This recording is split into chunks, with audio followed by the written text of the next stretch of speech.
إن الحمد لله نحمده ونستعينه ونستغفره ونعوذ بالله من شرور أنفسنا ومن سيئات أعمالنا من يهده الله فلا مضل له ومن يضلل فلا هادي له وأشهد أن لا إله إلا الله وحده لا شريك له وأشهد أن محمدا عبده ورسوله أما بعد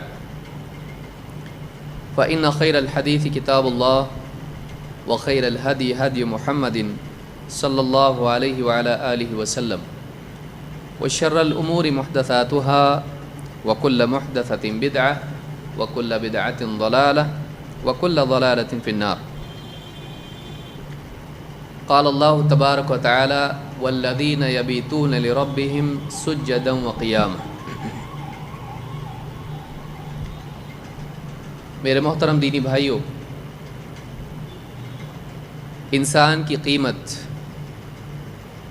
اس چیز سے طے ہوتی ہے کہ اس کا مطلوب کیا ہے. ایک انسان کیا پانا چاہتا ہے، اس کا مقصود کیا ہے، اس کی چاہتوں کا منتہا کیا ہے جسے وہ کھو نہیں سکتا ہے. یہ چیز انسان کے مقام، مرتبے، اس کی سوچ، اس کی عقل کے مستویٰ کو طے کرتی ہے، بلکہ اس کی قدر اور اس کی منزلت، اس کا مقام اسی سے طے ہوتا ہے. اعلیٰ چیز کا چاہنے والا اعلیٰ بنتا ہے، اور جس کی چاہت کم تر اور گھٹیا ہو اس کا مقام بھی اسی اعتبار سے طے ہوتا ہے. ایک انسان کی کامیابی اور کمال اس میں ہے کہ اس کی چاہت، اس کی طلب اللہ رب العالمین کو پانا ہو. اللہ سے بڑھ کے کچھ نہیں ہے. سبح اسم ربک الاعلی، اللہ سب سے اونچا ہے، اللہ سب سے اعلیٰ ہے. اللہ اکبر، اللہ سب سے بڑا ہے. وہ ہر چیز پر قادر ہے، ہر چیز کا علم رکھنے والا، سب سے زیادہ رحم والا، ساری قدرت والا، سارے خزانوں کا مالک. لہٰذا ایک انسان کے دل میں اللہ تعالیٰ کو پانے کی چاہت ہو، یہ اس کی کامیابی اور ترقی کی شروعات ہے. لیکن اللہ کو پانے کی چاہت ہی واقعی اتنا کافی نہیں کہ اس سے انسان کا مقام طے ہو. اور یہ جو چاہت ہے یہ کتنی سچی ہے، یہ اس سے طے ہوتا ہے کہ کسی کو پانے کے لیے انسان کیا کھونے کے لیے تیار ہے. کیونکہ دنیا کا قاعدہ ہے آپ کو کچھ پانا ہے تو کچھ کھونا بھی پڑتا ہے. تو اللہ کو پانے کے لیے انسان کیا کھونے کے لیے تیار ہے؟ اگر اس کا معاملہ یہ ہے کہ اللہ کو پانے کے لیے میں سب کھونے کے لیے تیار ہوں، یہ کامیاب ہے. اور پوری زندگی اسی کا امتحان ہے. پوری زندگی ہماری اسی چیز کا امتحان ہے. اللہ تعالیٰ نے ہم کو مخلوقات کے درمیان رکھا، اور اللہ تعالیٰ غیب کے پردے میں ہے. اللہ کو ہم نہیں دیکھ سکتے. پھر اللہ نے ہماری ضرورتیں جوڑ دی ہمارے ساتھ، کھانا، پینا، لباس، معاش، مال، دولت، جسمانی آرام، نیند، بھوک، لذت کی طلب، راحت کی طلب انسان کے ساتھ جوڑ دی. اور انسان کو اس امتحان میں ڈال دیا کہ مجھ کو پانے کے لیے ان چیزوں میں سے تو کسی کو کھونے کے لیے تیار ہے کہ نہیں. اگر تیری طلب واقعی سچی ہے اور تو کسی بھی حال میں اللہ کو نہیں کھو سکتا ہے، اللہ کو تجھ کو پانا ہی ہے اور اللہ سے قریب ہونا ہے، تو کچھ اوقات ایسے ہیں جن میں مجھ کو پانے کے لیے، میرے قرب کے لیے تجھ کو ان میں سے کسی کو چھوڑنا پڑے گا. اور واقعی اگر تو اپنی چاہت میں، اپنی طلب میں، اپنی تڑپ میں، اپنی کوشش میں سچا ہے اپنے اس ارادے میں، اپنے اس مقصد میں اگر تو واقعی سچا ہے تو تو چھوڑے گا، اللہ کے قرب کے لیے تو چھوڑے گا۔ فرض نمازیں رکھ دی ایسے اوقات میں، کبھی نیند کا وقت ہے، کبھی تجارت کا وقت ہے، کبھی تھکا ہوا ہے، کبھی سمیٹنے کا وقت ہے، سب کچھ چھوڑ آ۔ لیکن تم عام انسانوں سے بہتر بننا چاہتا ہے، اور قریب چاہیے، اور قرب چاہیے تجھ کو۔ ایسے وقت میں ہے کہ بیوی قریب ہے، ایسے وقت میں ہے کہ جسم بول رہا ہے نہیں، آنکھیں بول رہی نہیں، ایسی میٹھی نیند، ایسی راحت کہ جس کی لذت کھانے سے بھی بڑی ہوئی نہیں، بھی اٹھا رہی، اٹھیے کھانا کھائیے، نہیں کھانا ہے مجھ کو، کھانا نہیں چاہیے، بہت اچھا بنا بعد میں کھا لوں گا۔ نیند بہت زبردست چیز ہے، لیکن مجھ کو اللہ چاہیے، مجھ کو آخرت کی راحت چاہیے، میں اللہ کا قرب چاہتا ہوں، اللہ کے آگے کھڑا ہونا، اللہ سے دعا کرنا، اللہ سے اپنے گناہوں کے لیے استغفار کرنا، اپنی پیشانی کو زمین پر رکھ کے اللہ تعالیٰ کے قرب کی منازل طے کرنا میں چاہتا ہوں۔ ٹھیک ہے، اٹھو، چھوڑو بستر، پانی سے وضو کرو، نیند چھوڑو، جاگو، ہوش میں آؤ، خراب کی ہے۔ اللہ رب العالمین نے انسان کے لیے امتحان رکھا ہے، دوسرا نہیں ہے۔ دیکھیے آن آف ہو رہا ہے، نہیں چاہتے تو یہ امتحان ہمارا ہے، اور اسی امتحان میں سے ایک اعتبار سے یہ اگرچہ امتحان ہے اور ایک بہت بڑی نعمت کا سبب اور ذریعہ ہے، لیکن واللہ یہ اس آدمی کے لیے اپنی ذات میں ایک نعمت ہے جو اللہ کا قرب چاہتا ہے۔ اللہ کا قرب اپنی ذات میں خود ایک نعمت ہے، لہذا اللہ کے نیک بندوں کا طریقہ ہمیشہ سے کیا رہا ہے کہ وہ اپنی تنہائی کے اوقات میں، اپنے آرام کے اوقات میں اللہ کے قرب کو پا کر اپنے دلوں کو تسکین دیتے ہیں، تسکین دیتے رہے ہیں، اور اپنے گناہوں کے لیے استغفار، اپنی آخرت کی نجات، جنت کی نعمتیں یہ تو اللہ سے مانگتے ہیں، لیکن وہ جو لذت ہے اللہ کے قریب ہونے کی وہ دنیا میں اور کسی چیز میں نہیں مل سکتی ہے۔ اسی لیے صالحین کا طریقہ ہمیشہ سے کیا رہا ہے، اللہ نے قرآن کریم میں بتایا، اور ہم اور بھی آیات اور احادیث دیکھیں گے۔ آدمی سوچے گا بھائی درس ہونا چاہیے تھا فجر کی نماز، کیونکہ معاملہ کیا ہے بھائی، فجر کی نماز ہی کا معاملہ اٹکا ہوا ہے، تہجد کو کون اٹھے گا؟ آج یہ چیز ہمارے معاشرے میں عموماً چھوٹی ہوئی ہے۔ ظاہر بات ہے کہ جس معاشرے کے اندر فرض نمازیں خطرے میں ہوں، فجر کی نماز خطرے میں ہو،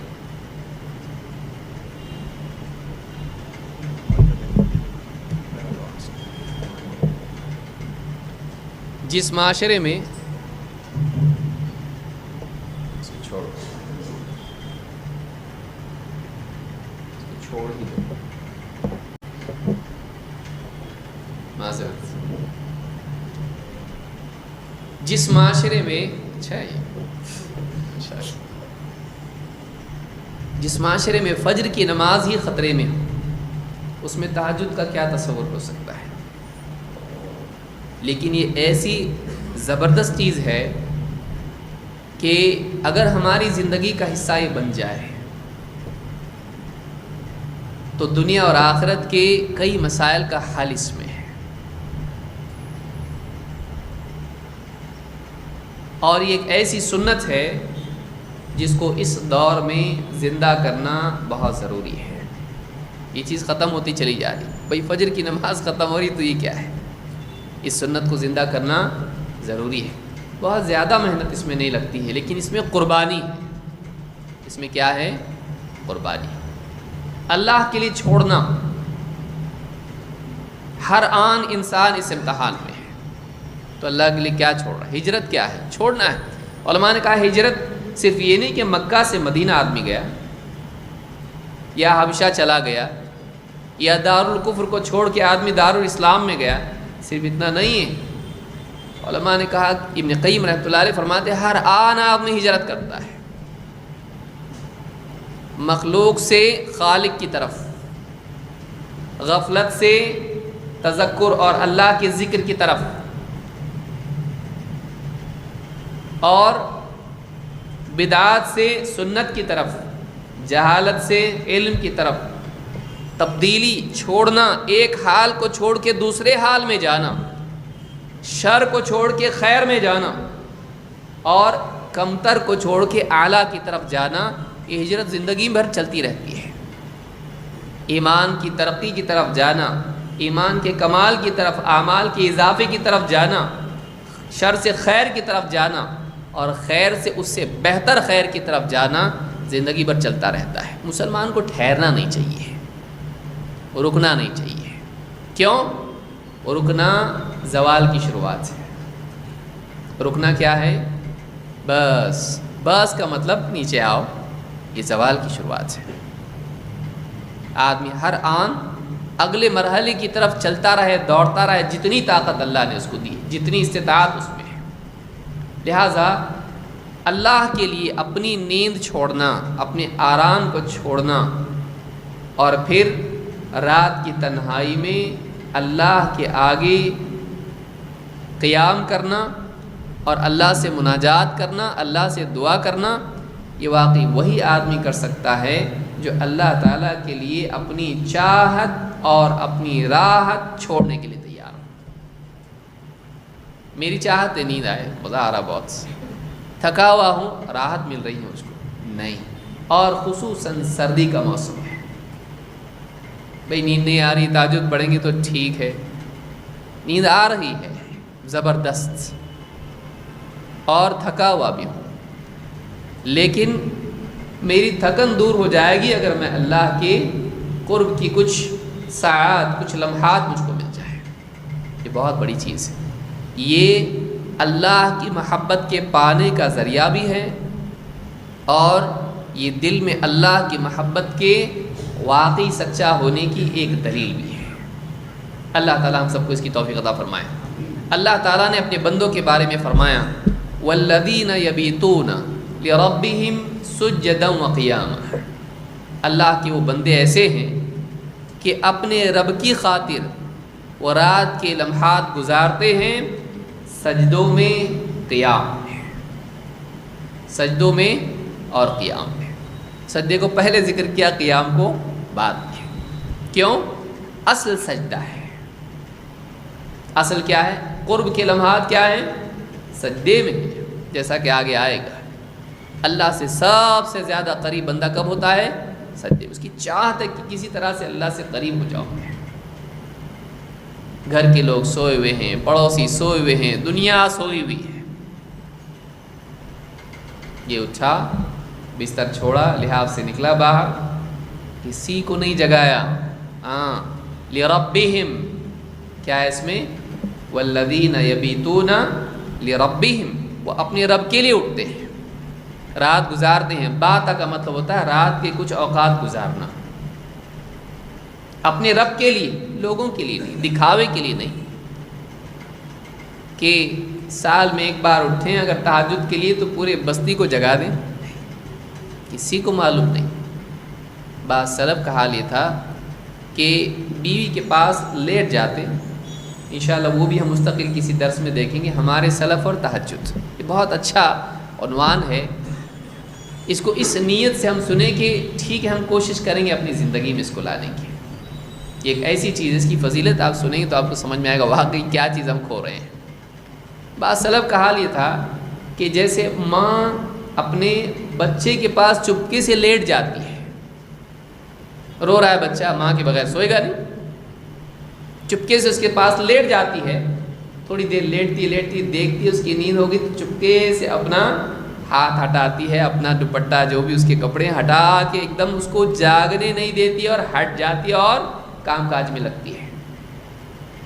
کہتے ہیں کہ شوہر بیوی سے ایسا ہی لیٹا رہتا تھا، اس کو لگ رہا ہے سو رہے ہیں، لیکن جب اس کو نیند لگ گئی، ان کو لگتا ہے کہ اس کو نیند لگ گئی، تو پھر کیا کرتے تھے؟ چپکے سے اٹھ کے اللہ کے آگے نماز میں کھڑے ہوتے تھے. بیوی کو بھی نہیں معلوم، لیکن بیوی کی کبھی نیند کھلی بھی رہتی ہے.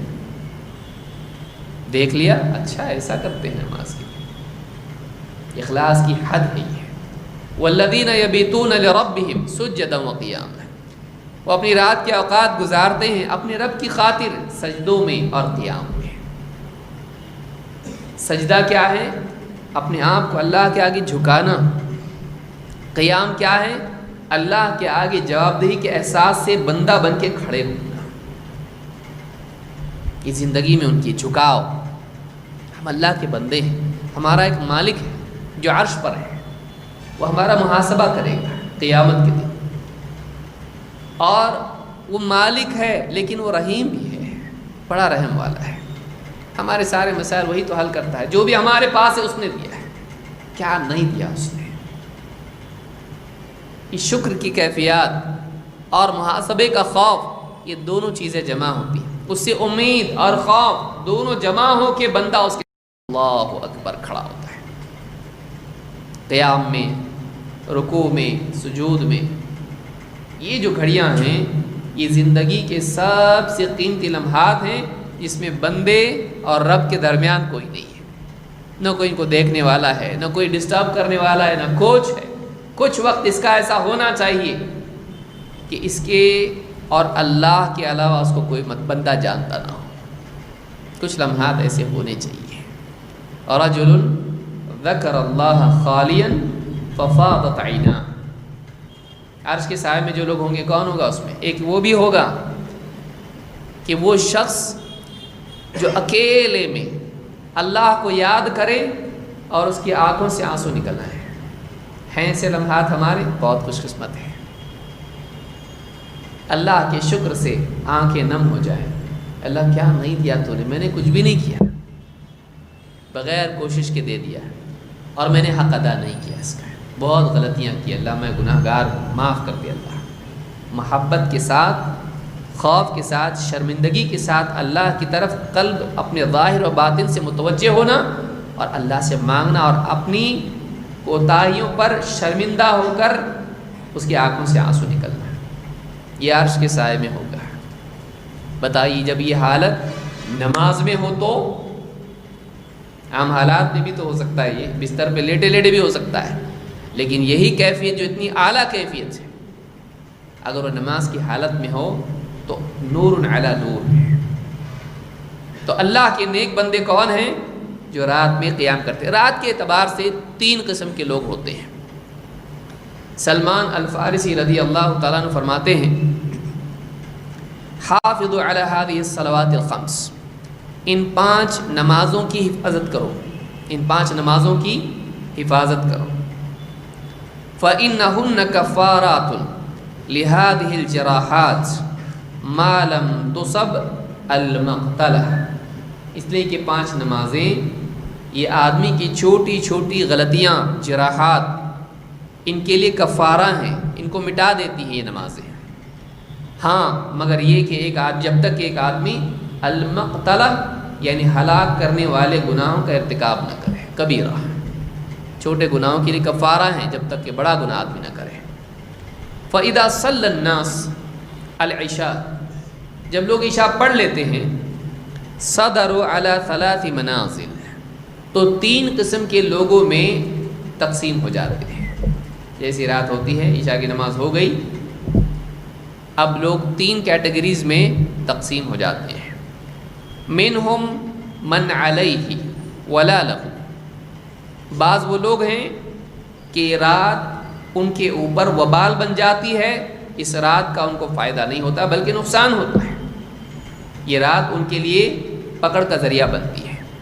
وَمِنْهُمْ مَنْ لَهُ وَلَا عَلَيْهِ، بعض لوگ ایسے ہوتے ہیں کہ رات ان کے لیے خیر کا سبب بنتی ہے ان کے حق میں، ہاں ان پر کوئی گناہ نہیں ہوتا ہے۔ وَمِنْهُمْ مَنْ لَا لَهُ وَلَا عَلَيْهِ، اور بعض لوگ ایسے بھی ہوتے ہیں کہ یہ جو رات ہے نہ ان کے لیے پکڑ کا سبب بنے نہ انعام کا۔ تین قسم کے لوگ ہوں گے، ایک جن کے لیے رات انعام کا ذریعہ بنتی ہے، پکڑ کا نہیں۔ دوسرے یہ رات پکڑ سزا کا ذریعہ بنتی ہے رات، لیکن انعام ان کو نہیں ہے۔ تیسرے نہ انعام نہ سزا۔ کہتے ہیں فَرَجُلٌ اغتنم ظلمة الليل فی غفلة الناس، ایک آدمی تو وہ ہے کہ جس نے رات کی اندھیری کو غنیمت جانا، لوگوں کی غفلت کو غنیمت جانا، فَرَكِبَ رَأْسُهُ فِي الْمَعَاصِي فَذَلِكَ عَلَيْهِ وَلَا لَهُ، رات کے اندھیرے کو، لوگوں کی غفلت کو غنیمت جان کے یہ گناہوں میں مبتلا ہو گیا، یہ رات اس کے لیے سزا کا ذریعہ بنتی، انعام کا نہیں ہے۔ اس سے کوئی فائدہ اس کو نہیں ہوتا، بلکہ اس کے لیے وبال ہے، چوری میں لگ گیا، زنا میں لگ گیا، شراب پینے میں لگ گیا، رات کے اندھیرے کا فائدہ اٹھا کر۔ دو کہتے ہیں وَمَن لَهُ وَلَا عَلَيْهِ، یہ رات جس کے لیے خیر بن جائے شر نہیں۔ فَرَجُلٌ اغتنم ظُلْمَةَ اللَّيْلِ وَغَفْلَةَ النَّاسِ فَقَامَ يُصَلِّي فَذَلِكَ لَهُ وَلَا عَلَيْهِ، دوسرا آدمی کون ہے کہ اس نے رات میں اس کے اندھیرے کو غنیمت جانا، اس سے فائدہ اٹھایا، لوگوں کی غفلت سے فائدہ اٹھایا، اور کیا کیا، چپکے سے اٹھا اور رات میں قیام اللیل کرنے لگا، تہجد پڑھنے لگا۔ کہتے ہیں کہ یہ رات اس کے لیے خیر کا ذریعہ بنتی ہے، سزا کا نہیں۔ وَمِنْهُمْ مَن لَّا لَهُ وَلَا عَلَيْهِ، اور کچھ ایسے بھی ہوتے ہیں کہ رات نہ فائدہ نہ نقصان۔ کون؟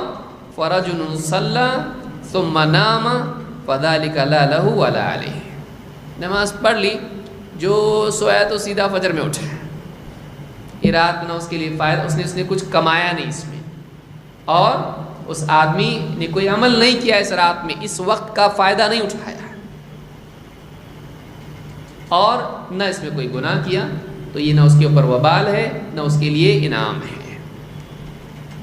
تو یہ جو چیز ہے، کہتے ہیں کہ تین قسم کے لوگ ہوتے ہیں۔ کہتے ہیں کہ وَإِيَّاكَ وَالْحَقَّ حَقَّ وَعَلَيْكَ بِالْقَصْدِ وَالدَّوَامِ، کہتے ہیں کہ حق حقہ سے بچ، یعنی اپنے آپ کو تھکا مت بے وجہ، بلکہ کیا کر، وَعَلَيْكَ بِالْقَصْدِ وَالدَّوَامِ، بلکہ تیرے لیے ضروری ہے کہ تو درمیانی راہ اختیار کر اور پابندی سے اس پر جمع رہے۔ اب جیسے یہ حدیث سنی، جا کے رات بھر 100 رکعت پڑھنے شروع کر دی، اگلے دن بیمار ہوتا ہے۔ مسلمان کیا کرتے ہیں، 15 شعبان آ گئی، یا معراج کی رات آ گئی، یا فلاں رات آ گئی، یا شب قدر آ گئی مثلا، وہ سوچتا ہے کہ یہ رات بڑی رات اپنے لیے ہے، اور اتنا عمل کروں گا کہ بس کوئی نہیں کرے گا، لیکن سال بھر غائب۔ کہتے ایسا مت کر۔ آدمی گاڑی بھی چلاتا ہے تو کچھ دیر کے لیے روکتا ہے، انجن گرم ہو گیا ہے، سواری پر بھی سفر کرتا ہے تو تھوڑی دیر روکتا ہے، گھوڑا تھک گیا ہے، کہتے اپنے آپ کو تھکا مت اس طرح سے کہ لگاتار کرتا رہے، ایک ہی دن میں سارا کرنے کی کوشش کرے، نہیں۔ زندگی جو اللہ نے دی ہے، عمل کو دوام کے ساتھ کرتا رہے، تھوڑا تھوڑا تھوڑا تھوڑا، جتنا تیرے سے ہوتا ہے۔ اللہ کو پابندی زیادہ پسند ہے، اللہ کے ہاں کثرت عمل اصل نہیں ہے، اللہ کے نزدیک دوام عمل اصل ہے۔ احب الاعمال الی اللہ ما دوم علیہ، کہ جو اللہ کے نزدیک پسندیدہ عمل یہ ہے کہ آدمی اس پر پابندی سے جمع رہے، پابندی اصل ہے۔ اور یہ نفس پر زیادہ مشکل ہے، زیادہ عمل مشکل نہیں ہے، لیکن پابندی سے تھوڑا عمل مشکل ہے۔ اسی لیے آدمی کیا کہتا ہے، بعض اوقات کسی کو آپ کہیے آپ روزانہ مجھ کو 1 روپیہ دیجئے لا کے، یا سال میں لا کے دیجئے مجھ کو 365، آسان کیا ہے اس کے لیے؟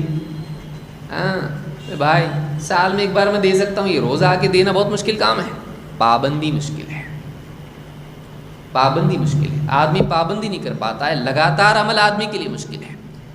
اور یاد رکھیں، چاہے میری بات یاد رکھیں، چاہے دنیا کی کامیابی ہو یا آخرت کی کامیابی ہو، اس کا بنیادی اصول یہ ہے کہ آدمی تھوڑا ہی صحیح لگاتار کام کرے، اس لیے کہ ایک قطرہ ہے، اس کے پاس کوئی طاقت نہیں ہے۔ وہی قطرہ جب لگاتار ٹپکتا رہتا ہے تو پتھر میں بھی سوراخ کر دیتا ہے۔ وہ طاقت آپ سوچیں، غور کیجیے، وہ طاقت قطرے کی ہے یا لگاتار کی ہے؟ آپ غور کیجیے، وہ جو سوراخ ہوا ہے وہ قطرے کی وجہ سے ہوا ہے، قطرے میں اتنی قوت ہے کہ ڈرل کر دیا اس نے، قطرے میں وہ طاقت نہیں ہے، طاقت کس میں ہے؟ اس لگاتار عمل میں ہے۔ تو بے حیثیت چیز بھی اگر لگاتار ہو تو اثر ڈالتی ہے، اس کو یاد رکھیے، تھوڑا بھی اگر لگاتار ہو اثر ڈالتا ہے۔ ہماری زندگی میں اعمال میں کیا ہونا چاہیے؟ دوام، چاہے تھوڑا کیوں نہ ہو، چاہے قرآن کی تلاوت ہو، دعا ہو، ذکر ہو، جو بھی ہو، تھوڑا پابندی سے اس کا اثر ہوتا ہے۔ تو لہٰذا بعض لوگ اسی لیے یہاں پر تنبیہ کر رہے ہیں کہ اب سن کے جوش میں مت آ جا، ایک رات میں پوری رات جاگ کے تہجد پڑھ لی اور پھر سال بھر غائب، ایسا نہیں۔ کہا کہ حق سے بچ، اپنے آپ کو بے وجہ تھکانے سے بچ، بلکہ کیا کر؟ پابندی کے ساتھ، تھوڑا ہی صحیح لیکن میانہ روی کے ساتھ عمل کر۔ تو رات کے یہ 3 افراد ہیں جو رات کو اپنے حق میں یا اپنے خلاف استعمال کرتے ہیں، اور ایک وہ ہے جو نہ اپنے حق میں اس کی آتی رات، نہ اس کے خلاف آتی ہے۔ امام الطبرانی نے اس کو روایت کیا ہے، اور شیخ الالبانی نے صحیح ترغیب میں اس کو صحیح کہا ہے۔ تہجد کے کئی نام ہیں، تہجد، صلاۃ اللیل، قیام اللیل، اور رمضان میں جو پڑھی جاتی ہے اس کو قیام رمضان، وہ بھی قیام اللیل ہے، وہ بھی صلاۃ اللیل ہے، وہ بھی تہجد ہے۔ رات کی نماز کو تہجد یا قیام اللیل یا صلاۃ اللیل کہا جاتا ہے، اور یہ ہمیشہ سے صالحین کا، متقین کا طریقہ رہا ہے کہ جتنا اللہ نے فرض کیا ہے اس کے علاوہ خصوصی اوقات میں اپنے آرام کو چھوڑ کے اللہ کے ہاں، اللہ کے سامنے کھڑے ہوں، گڑ گڑائیں، دعا کریں، اپنی بندگی کا ثبوت دیں۔ اللہ ہم کو یہ نہیں تو چاہیے، اپنی ضرورت نہیں، اے اللہ تو، میری حاجت نہیں، اے اللہ تو چاہیے، میری لذت نہیں، اے اللہ مجھ کو تو چاہیے۔ یہ جو ثبوت ہے زندگی میں، یہ تہجد میں آدمی بہترین طور پر پیش کر سکتا ہے، اور صالحین کا طریقہ رہا ہے۔ اللہ تعالیٰ قرآن کریم میں کیا فرماتا ہے؟ بہت ساری آیتیں، میں کچھ آیتیں ذکر کر رہا ہوں۔ اللہ نے فرمایا ان المتقین فی جنات وعیون، متقین قیامت کے دن باغوں میں اور چشموں میں ہوں گے، پانی جمع ہوا ہوتا ہے اس میں سے نکلتا ہے، اس کو چشمہ کہتے ہیں، عین، عیون۔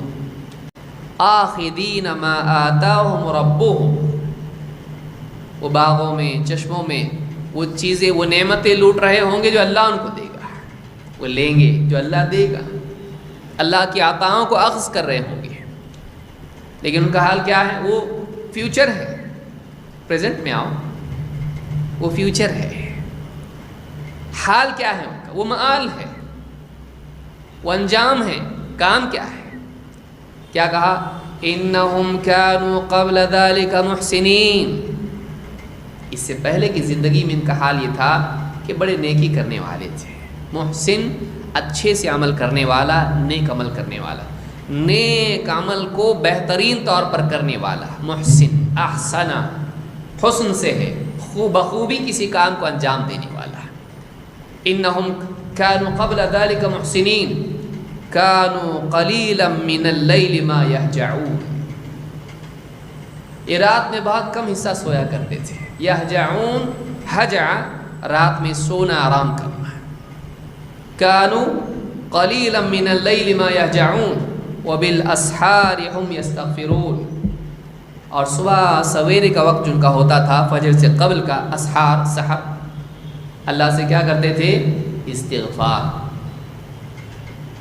رات کے اپنی تنہائی کے اوقات اور آرام کے اوقات میں سے اکثر حصہ عبادت میں گزارتے تھے، اور جب اخیر میں وقت آتا ختم ہونے کا تو کیا کرتے؟ اللہ سے استغفار۔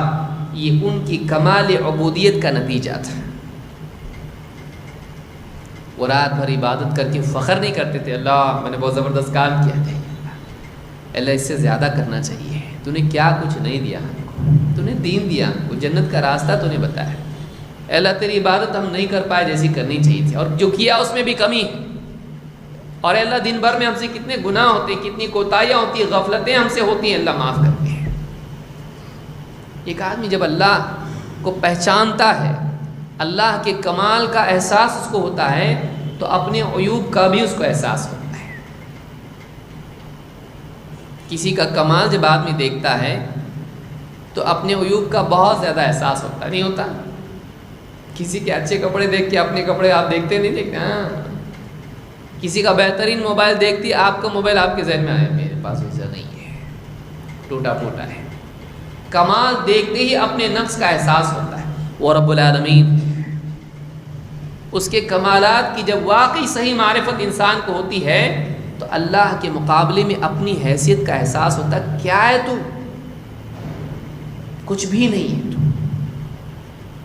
کوئی خیر تیرے اندر واقعی صحیح ڈھنگ کی نہیں ہے، اپنے آپ کو تو اللہ کے آگے پیش کر رہا ہے، کیا ہے تیرے اندر؟ آدمی معمولی کسی سماج کے بڑے آدمی سے ملاقات کے لیے جاتا ہے، اچھا ہو کے جاتا ہے، ایک دم ٹھیک ٹھاک، لیکن وہ آپ کے صرف ظاہر کو دیکھتا ہے، اللہ باطن کو بھی دیکھتا ہے۔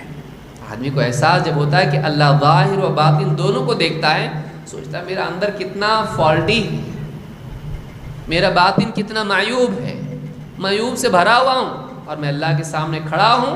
جیسے ایک برہنہ انسان کسی کے سامنے کھڑا ہو تو کتنا شرمندہ ہوتا ہے، گناہوں میں ڈوبا ہوا انسان اور نیکی کرنے میں حق ادا نہ کرنے والا انسان، اور اس کا احساس انسان کو ہو، سوائے استغفار کے لیے اس کے پاس بچتا کیا ہے؟ سوائے اپنی کمی کے اعتراف کے اس کے پاس بچتا کیا ہے؟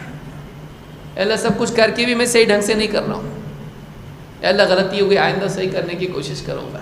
یہ اللہ کا بندہ ہے، عبودیت کی اصل تواضع ہے۔ تو کہا کانوا قلیلا من اللیل ما یہجعون وبالاسحار هم یستغفرون، اور صبح کے وقت میں اپنی سحر کے وقت وہ کیا کرتے ہیں؟ اللہ سے استغفار۔ مجاہد رحمۃ اللہ علیہ جو تابعین میں سے کہتے ہیں کانوا قلیلا من اللیل ما یہجعون، کہتے ہیں قلیل ما یرقدون لیلۃ حتی الصباح لا یتہجدون، بہت کم ایسا ہوتا ہے کہ رات بھر وہ آرام کرتے رہیں اور انہیں تہجد کی توفیق نہ ملے، بہت کم، کبھی تو ایسا ہوتا ہے۔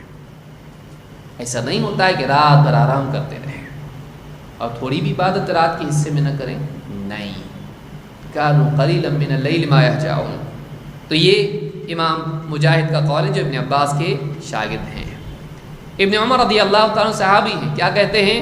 وبالاسحار هم یستغفرون، وہ سحر کے وقت میں استغفار کرتے ہیں، کہتے ہیں یصلون، نماز پڑھتے ہیں، یعنی فجر کے وقت سے قبل کا جو وقت ہے، اس وقت میں کیا کرتے ہیں؟ نماز ادا کرتے ہیں۔ ان کا استغفار کہاں ہوتا ہے؟ نماز میں۔ تو یہ جو وقت ہے ان کا، نبی اکرم صلی اللہ علیہ وسلم بھی کب اٹھتے تھے؟ ہم انشاءاللہ مستقل ایک درس اس پر بھی ہوگا، تہجد کے احکام اور آداب کیا ہے، تاکہ ہم کو پوری چیز معلوم ہے۔ واللہ یہ بہت اہم عمل ہے جو عموماً چھوٹتا جا رہا ہے، اللہ اس کی توفیق ہم سب کو عطا فرمائے۔ میں اس لیے نہیں کہہ رہا ہوں کہ میں کر رہا ہوں، ہم سب کی زندگی میں آنا چاہیے، اللہ ہم سب کو اس کی توفیق عطا فرمائے۔ اللہ تعالیٰ قرآن کریم میں فرماتا ہے تتجافى جنوبهم عن المضاجع يدعون ربهم خوفا وطمعا ومما رزقناهم ينفقون، ان کے پہلو اپنے بستروں سے الگ رہتے ہیں۔ اللہ کے نیک بندے کون ہیں؟ تتجافى جنوبهم عن المضاجع، ان کے پہلو، ان کی کروٹیں اپنے بستروں پہ نہیں ہوتی ہیں، بلکہ کیا کرتے ہیں؟ یدعون ربهم، وہ اپنے رب کو پکارتے ہیں، خوفا وطمعا، خوف اور امید سے اپنے رب سے دعائیں کرتے ہیں، کیسے؟ ڈرتے ڈرتے، امید کے ساتھ میں۔ وَمِمَّا رَزَقْنَاهُمْ يُنْفِقُونَ، اور جو رزق ہم نے ان کو دیا ہے اس میں سے دوسروں پر خرچ کرتے ہیں، محتاجوں پر خرچ کرتے ہیں۔ فَلَا تَعْلَمُ نَفْسٌ، یہ آیت اس کو سمجھیں، اس کو مناسبت دیکھیے کیا ہے۔ ابن قیم نے بہت اچھی بات کہی ہے۔ فلا تعلم نفس ما اخفی لهم من قرۃ اعین، کوئی نہیں جانتا ہے، کوئی نہیں جانتا ہے کہ اس کی آنکھوں کی ٹھنڈک کا کیا کیا سامان اللہ نے اس کے لیے تیار کر کے چھپا رکھا ہے. جزاء بما كانوا يعملون، یہ بدلہ ہے اس عمل کا جو وہ دنیا میں کرتے تھے. کیا فرمایا؟ ان کی کروٹیں اپنے بستروں سے الگ رہتی ہیں. کیا کرتے ہیں؟ واٹس ایپ چیک کرتے ہیں، انٹرنیٹ استعمال کر کے فضولیات میں وقت ضائع کرتے ہیں، بیٹھ کے سیاسی گپ شپ میں اپنی راتیں برباد کرتے ہیں، تاش اور جوا کھیلتے ہیں، کیرم کھیلتے ہیں، ویڈیو گیمز کھیلتے ہیں، غیبتیں کرتے ہیں، سازشیں کرتے ہیں. تتجافى جنوبهم عن المضاجع، بستروں سے الگ رہتے ہیں. لیکن کیا کرتے ہیں؟ یدعون ربهم، وہ اپنے رب سے گڑ گڑا کے دعائیں کرتے ہیں، خوف کے ساتھ کہیں ہمارے گناہوں پر ہمارا مواخذہ نہ ہو جائے. طمعا، اللہ سے مغفرت اور رحمت کی اور انعام کی امید ہے. مومن دونوں کرتا ہے، اسے ڈر بھی ہوتا ہے میں نیکی تو کر رہا ہوں، اگر قبول نہیں کیا تو، اور نیکی میں کر رہا ہوں پچھلے گناہوں پہ اللہ کی پکڑ ہو جائے تو، توبہ تو نے کیا ہے نا، اور اگر توبہ قبول نہیں ہوئی تو، توبہ کی شرائط پوری نہ ہوئی اللہ کے نزدیک تو اس کو امید ہوتی ہے اللہ کی رحمت کی وجہ سے، لیکن اسے ڈر ہوتا ہے اللہ کی قدرت کی وجہ سے، اللہ کے عدل کی وجہ سے.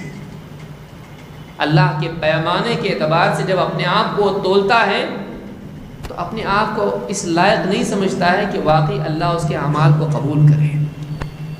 لیکن اللہ کی رحمت کو دیکھتا ہے، اللہ تعالیٰ کی رحمت کو دیکھتا ہے، اس کو لگتا ہے اللہ تعالیٰ قبول کرے گا انشاءاللہ. تو یہ ایک ایسی کیفیت ہے جو اس کے دل میں، جیسے ترازو آپ پکڑیں تو کیا ہوتا ہو، کبھی یہ نیچے جا رہا ہے کبھی وہ اوپر جا رہا ہے. اس کا دل بھی ایسی ہی ہوتا ہے، کبھی امید غالب آتی، کبھی ڈر ہونے لگتا ہے. اس طرح سے مومن زندگی بھر جیتا رہتا ہے، خوف اور امید کی کیفیات کے درمیان. کبھی یہ غالب آتا ہے، کبھی وہ غالب آتا ہے. اللہ فرماتا ہے کہ وہ اپنے رب کو پکارتے ہیں خوف اور امید کے ساتھ، اور جو مال ان کے پاس ہے اس میں سے دوسروں پر بھی خرچ کرتے ہیں، جو بھی رزق ہم نے ان کو دیا ہے. کوئی نہیں جانتا ہے کہ اس کی آنکھوں کی ٹھنڈک کا کیا سامان ہم نے اس کے لیے چھپا رکھا ہے. یہ بدلہ ہے ان اعمال کا جو دنیا میں کرتے تھے. ابن قیم رحمۃ اللہ علیہ سورہ سجدہ کی آیات ہے. ابن قیم رحمۃ اللہ علیہ فرماتے ہیں وَتَأَمَّلْ كَيْفَ قَابَلَ مَا أَخْفَوْهُ مِنْ قِيَامِ اللَّيْلِ بِالْجَزَاءِ الَّذِي أَخْفَاهُ لَهُمْ مِمَّا لَا تَعْلَمُهُ نَفْسٌ. دیکھیے دو باتیں یہاں بیان کی ہیں. کیا چھپا کے رکھا گیا ہے؟ آنکھوں کی ٹھنڈک کا سامان. دو باتیں اس میں خاص قابل غور ہیں. نمبر ایک، چھپا کے رکھا ہے. دو، دیکھ کے ان کی آنکھیں ٹھنڈی ہوں گی. کہتے اس میں مناسبت ہے. اس میں کیا ہے؟ اس میں ایک مناسبت ہے کہ ایک کہتے ہیں کہ دیکھو اللہ کیسے ان کے عمل کے بدلے ان کو جزا دے رہا ہے، کہ کیسے دنیا میں رات کے اندھیرے میں سب سے چھپ چھپا کے جب انہوں نے عمل اللہ کے پاس پیش کیا تو اللہ تعالیٰ نے ساری مخلوق سے ان کے لیے جو دینے والی چیز ہے اس کو بھی چھپا کے رکھا. بتا تمہارے لیے چھپا کے رکھا ہوں میں اس کو. جیسے تم عمل چھپا کے کر رہے ہو، تمہاری جزا بھی ہم نے کیا کی ہے؟ چھپا کے رکھی. آپ کسی کو گفٹ دینا چاہتے تو پہلے سے بتا کے دیتے. زیادہ خوشی کس میں ہوتی ہے؟ سرپرائز ہے نا. میں ایک چیز دینے والا ہوں، کیا کیا بتائیے؟ ابھی نہیں بتاؤں گا. میں کیا کروں گا؟ اس کو میں چھپا کے رکھا ہوں، این تم کو کسی فلاں دن دوں گا. تو ایک اعلیٰ ترین نعمت جب چھپا کے رکھی جاتی ہے اور پھر دی جاتی ہے تو اس کی لذت اور زیادہ، خوشی اور زیادہ بڑھ جاتی. ایک ان کا عمل چھپا ہوا ہے، اللہ نے بتایا تمہاری جزا بھی چھپا کے رکھی گئی ہے. نمبر دو، آنکھوں کی ٹھنڈک اس کو قرار دی اللہ نے. ما اخفی لهم من قرۃ اعین، دیکھ کے تمہاری آنکھیں ٹھنڈی ہو جائیں گی. اب دیکھیے رات میں جو نیند چھوڑی ہے اس نے، نیند میں کیا ہوتی ہے؟ آنکھوں کی لذت ہے. وہ آنکھ بند خوش، نیند میں آدمی سو جاتا ہے، اور بیداری میں کیا ہے؟ آنکھوں کو اس کی کیا ہے؟ تکلیف ہے اس کو کہ نیند ہے اس کے پاس، ایک دم غالب بھی نہیں ہے، ایسے وقت میں نماز بھی نہیں پڑھنا چاہیے، ایک دم غلبہ نیند کا ہے، کیا پڑھ رہا اس کو ہی معلوم نہیں، لیکن نیند چھوڑنا ایک تکلیف ہے، آنکھوں کے آرام سے آنکھوں کو محروم کرنا ہے، جاگنا ہے، اس میں تکلیف ہے اس میں۔ تو کہا کہ یہ جو تکلیف تو اپنی آنکھوں کو دے رہا ہے نیند سے محرومی کی وجہ سے، اس کے بدلے جو نعمت تیرے لیے رکھی گئی ہے وہ دیکھتے ہی تیری آنکھیں ٹھنڈی ہو جائیں گی۔ جو آنکھوں کی تکلیف ہے اس کا بدلہ یہ کہ وہاں دیکھے گا نعمتیں، تیری آنکھیں ٹھنڈی ہوں گی۔ عرب کہتے ہیں آنکھوں کی کا معاملے میں کہتے ہیں آنکھیں ٹھنڈی ہونا کا کیا مطلب ہے؟ ابن عطیہ رحمۃ اللہ علیہ فرماتے ہیں اپنی تفسیر میں عطیہ میں المحرر، کہتے ہیں کہ عرب کا یہ ماننا تھا کہ آنسو دو قسم کے ہوتے ہیں، ایک غم اور تکلیف میں جو آنسو نکلتے ہیں اور خوشی میں جو آنسو نکلتے ہیں۔ تو یہ کہتے تھے کہ خوشی کے جو آنسو نکلتے ہیں اس سے آنکھوں کو ٹھنڈک نصیب ہوتی ہے۔ تو مراد یہاں پر کیا ہے کہ وہاں پر آدمی دیکھے گا تو اس کی آنکھیں ٹھنڈی ہوں گی، کا مطلب اتنی خوشی، بعض اوقات خوشی سے بھی آنسو نکل جاتے ہیں آدمی کی، اتنا خوش ہوتا ہے، بہت رشتہ دیکھی بیٹی کے لیے اور نکاح ہوا، ودا کرتے وقت خوشی ہوتی ہے، بیٹے کا بھی ہوتا ہے، تو گھر میں ہی رہے گا کیوں رو رہے؟ روتے ہیں نا ماں باپ، بیٹے کی نکاح میں بھی روتے ہیں، کیوں؟ کتنی قربانیاں ہم نے دی بچے کے لیے، آج خوشی کا دن ہے، تو بعض اوقات خوشی کے بھی آنسو ہوتے ہیں، اسے آنکھوں کی ٹھنڈک کہتے ہیں۔ تو جنت میں جب جائیں گے وہاں کی نعمتیں دیکھیں گے، یہ تو معلوم ہی نہیں تھا اتنا زبردست، یہاں پہ سنے تھے یہ ہوگا، لیکن بعض اوقات جب دیکھتا ہے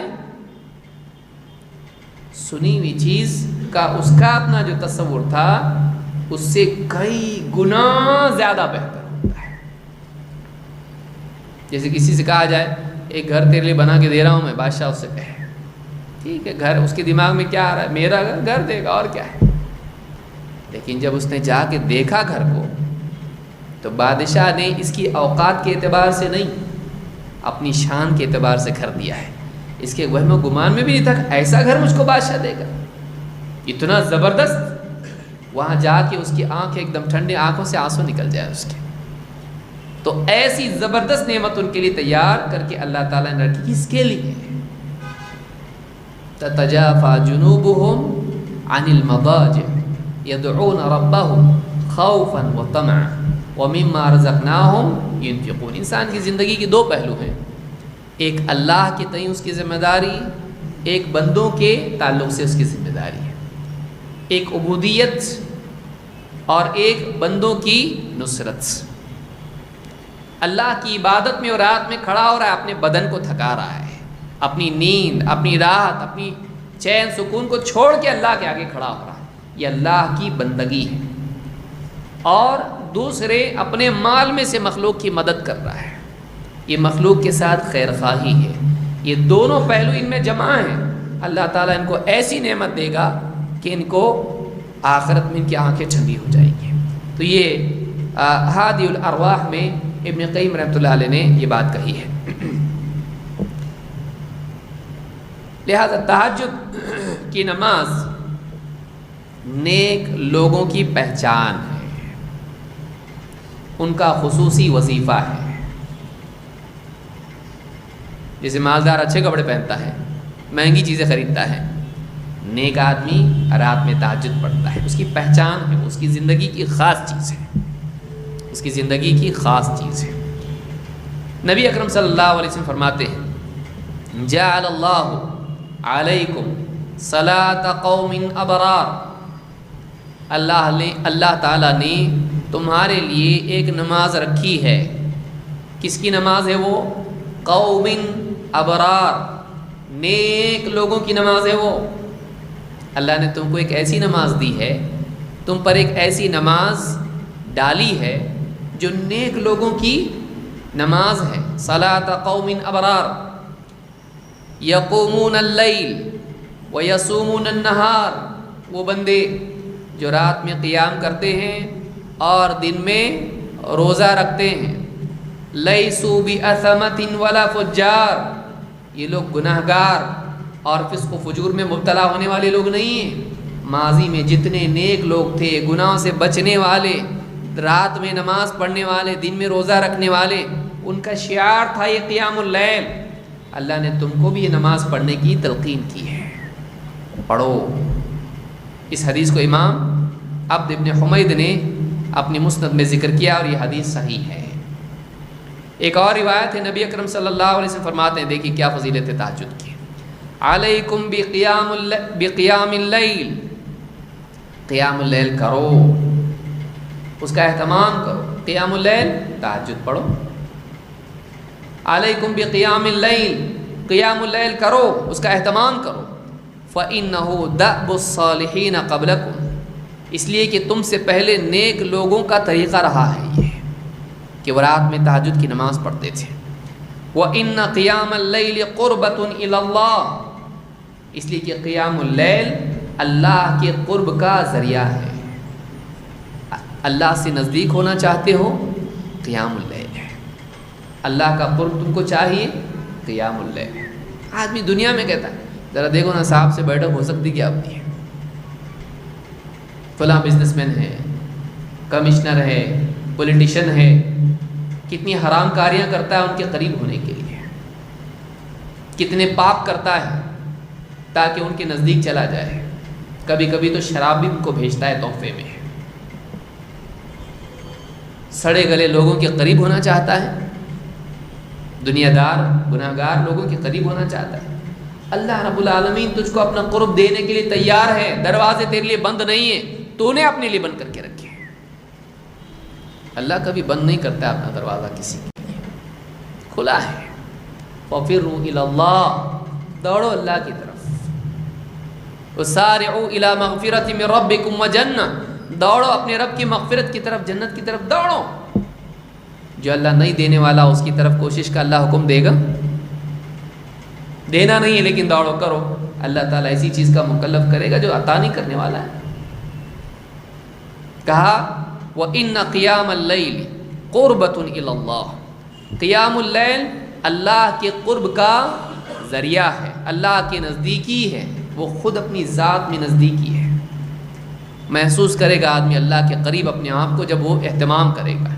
وَمَنْهَاتٌ عَنِ الْإِثْمِ، اور گناہوں سے روک ہے، گناہوں سے بچنے کا ذریعہ ہے۔ وَتَكْفِيرٌ لِلسَّيِّئَاتِ، اور گناہوں کے لیے کفارہ ہے، اس سے نہ صرف گناہ پچھلے معاف ہوتے ہیں بلکہ اگلے گناہوں سے بچنے کا بھی ذریعہ، کیپیسٹی اور قوت پیدا ہو جاتی ہے۔ اس حدیث کو امام احمد، ترمذی، حاکم، بیہقی اور اسی طرح سے دوسرے امام طبرانی اور بہت سارے محدثین نے روایت کیا ہے اور یہ حدیث صحیح ہے۔ اسی طرح سے تہجد علم والوں کا، عقل مندوں کا طریقہ ہے۔ عقل کا تقاضا ہے کہ ایک آدمی مخلوق سے زیادہ خالق کے قرب کا طلبگار ہو۔ عقل مندی کا تقاضا ہے کہ آدمی علم کے ساتھ ساتھ عمل کرنے والا ہو۔ عقل مندی کا تقاضا ہے کہ وہ اپنے علم اور اپنی معرفت میں برکت کے لیے اس علم والے سے قریب ہو۔ اللہ تعالیٰ قرآن کریم میں کیا فرماتا ہے؟ امن هو قانت آناء اللیل ساجدا وقائما يحذر الآخرة ويرجو رحمة ربه قل هل يستوي الذين يعلمون والذين لا يعلمون انما يتذكر اولو الالباب، سورہ الزمر آیت نمبر 9۔ امن، کیا وہ شخص، ہوا قانت، جو فرما بردار ہے، قانت فرما بردار، آناء اللیل، رات کی گھڑیوں میں، ساجدن وقائما، سجدوں میں، قیام میں، یحذر الآخرۃ، آخرت کا ڈر اپنے سینے میں رکھتا ہے، آخرت کا خوف اس کو ہے، آخرت کے بارے میں اندیشے میں ہے، وَيَرْجُو رَحْمَةَ رَبِّهِ، لیکن ساتھ ہی اپنے رب کی رحمت کی امید بھی لگائے ہوئے ہے۔ کیا وہ شخص اس کی طرح ہو سکتا ہے جس میں یہ بات نہ ہو، نہ اس کو آخرت کی کوئی پرواہ ہو، نہ آخرت کا ڈر ہو، نہ اللہ سے کوئی امید ہو، نہ اللہ کا فرما بردار ہو؟ کیا وہ آدمی اس کے برابر ہو سکتا ہے؟ اللہ نے اس کا تذکرہ ہی چھوڑا ہے، کیوں؟ اس لیے لائق ہی نہیں وہ ذکر کرنے کے۔ اکثر آیتوں میں اس طرح سے آتا ہے، کیا وہ اس کے برابر ہو سکتا ہے؟ دوسرے کا نام ہی نہیں آتا، کیوں؟ لائق نہیں وہ تذکرے کے، لائق نہیں ہے۔ اسی نے کہا کہ جو دنیا کی طرف ہجرت کرے اسی کی طرف ہجرت کرتا ہے جس کی طرف ہجرت کرتا۔ تذکرہ ہی نہیں کیا اس کا، وہ لائق نہیں تذکرے کی، ریپیٹ کرنے کی ضرورت نہیں اس کی، ناقابل ذکر چیز ہے۔ تو کہا کہ وہ جو اللہ کا فرما بردار ہے، قانت ہے۔ قانت کے معنی کیا ہوتے ہیں؟ اللہ کا فرما بردار۔ اور علماء نے کہا قانت سے مراد خاشع بھی ہے۔ قنوت سے مراد کیا ہے؟ خشوع، جس کی زندگی میں تواضع ہو، پستی ہو، بندگی ہو، اللہ کے آگے جھکاؤ ہو۔ یہ وہ آدمی جو اللہ کا فرما بردار ہے، طاعت اور ماتحتی کا مزاج اس کے اندر ہے۔ آنا اللیل، قتادہ رحمۃ اللہ علیہ کہتے ہیں رات کی مختلف گھڑیوں میں وہ اللہ کا فرما بردار ہے۔ کب؟ اولہ و کہتے ہیں کہ اولہ و اوسطہ و آخرہ، مختلف اوقات میں، کبھی رات کے پہلے حصے میں عبادت کرتا ہے، درمیانی حصے میں، کبھی رات کے آخری حصے میں عبادت کرتا ہے۔ رات کے مختلف اوقات میں جب اس کو سہولت ہوتی ہے، راحت ملتی ہے، جب اس کو جی چاہتا ہے، کبھی بے چینی کی وجہ سے اٹھتا ہے، دعا کرتا ہے، پھر لیٹ جاتا ہے، اٹھتا ہے، نماز پڑھتا ہے، پھر لیٹ جاتا ہے، اٹھتا ہے، ذکر کرتا ہے، پھر لیٹ جاتا ہے۔ مختلف اوقات میں وہ عبادت کرتا ہے، کیا کرتا ہے؟ ساجدن و قائمہ۔ یہاں بھی دیکھیے کیا ہے؟ سجدن و قیامہ آیا تھا وہاں پہ، یہاں بھی کیا آیا؟ ساجدن و قائمہ، کیونکہ قرب کی حالت کو پہلے مقدم کیا اللہ نے۔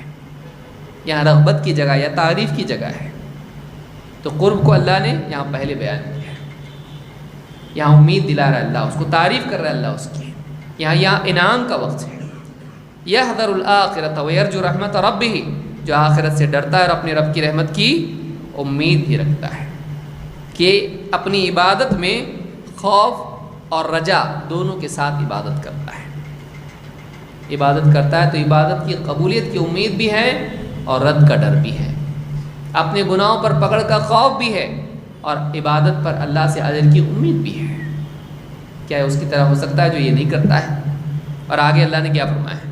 اے نبی آپ کہیے هل يستوي الذين يعلمون والذين لا يعلمون، کیا وہ لوگ جو جانتے ہیں، وہ لوگ جو علم رکھتے ہیں، وہ ان کے برابر ہو سکتے ہیں جو علم نہیں رکھتے؟ دیکھیے آپ غور کریں، اللہ نے علم کو ذکر کیا بعد میں اور بتایا کہ واقعی علم والے یہ ہیں۔ واقعی علم والے کون ہیں؟